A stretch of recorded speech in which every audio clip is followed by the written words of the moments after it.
ஹெச்டிஎம்எல்ல ஆர்டிக்கல்னு சொல்லி ஒரு டேக்கை பற்றி பார்ப்போம். ஆர்டிக்கல்னால் என்னென்னா, இப்போ எக்ஸாம்பிளுக்கு இந்த இடத்துல ஒரு ஆர்டிக்கல் சொல்லி கொடுத்துருங்க. அதாவது இந்த இடத்துல ஜஸ்ட் கிளிக் பண்ணிவிட்டு இப்போ நான் ஆர்டிக்கல் சொல்லி கொடுக்குறேன். ஆர்டிக்கல்னு கொடுத்தோன்னா இந்த மாதிரி வருது. ஆர்டிக்கல் கொடுத்துட்டு அந்த டேக்கை க்ளோஸ் பண்ணிட்டீங்கன்னா ஆட்டோமேட்டிக்காக ஸ்லாஷ் ஆர்டிக்கல் வந்துடும். இப்போ ஜஸ்ட் என்ட்ரு பண்ணிட்டேன். இப்போ எனக்கு இது இடையில நம்ம என்ன செய்ய போகிறோம்னா, ஒரு ஹெட்டிங் ஒன்று கொடுக்க போகிறேன். இப்போ H1ன்னு சொல்லி ஒரு ஹெட்டிங் கொடுத்துருக்கேன். கொடுத்துட்டு இதில் வந்து இன்ட்ரோடக்ஷன் சொல்லி கொடுத்துட்டேன்னு வச்சுங்களேன். இந்த மாதிரி கொடுத்துட்றேன்.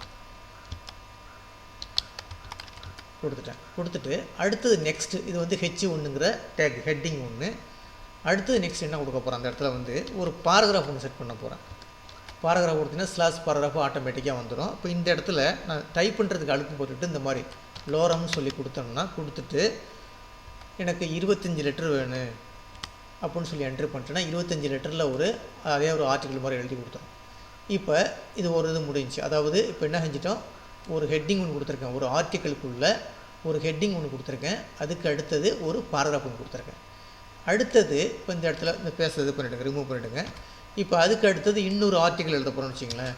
அதே மாதிரி ஆர்டிக்கல்னு சொல்லி கொடுத்துருங்க. ஆர்டிக்கல்னு கொடுத்துட்டிங்கன்னா ஸ்லாஷ் ஆர்டிக்கல் வந்துடும். இப்போ அதுக்கு இடையில ஒன்று எழுத போகிறேன். என்ன எழுத போகிறேன்னா வந்து எனக்கு எக்ஸாம்பிளுக்கு H2ன்னு சொல்லி கொடுத்துறேன். ஹெட்டிங் 2ன்னு சொல்லி கொடுத்துட்டு இதுலேயும் போய் நான் வந்து இன்ட்ரோடக்ஷன் சொல்லி கொடுத்துட்றேன். அந்த மாதிரி கொடுத்துட்றேன்.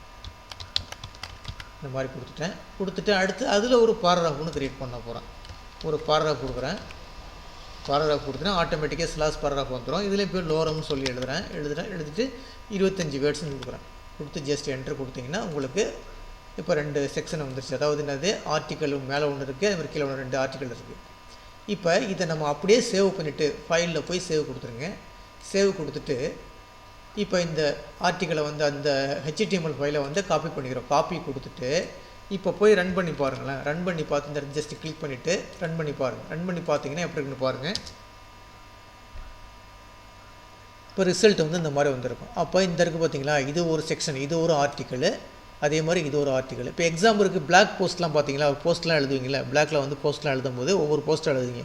அப்போ அந்த இதுக்கெலாம் என்ன செய்யலாம், இந்த மாதிரி ஆர்டிக்கல்னு சொல்லி நம்ம செட் பண்ணிக்கலாம்.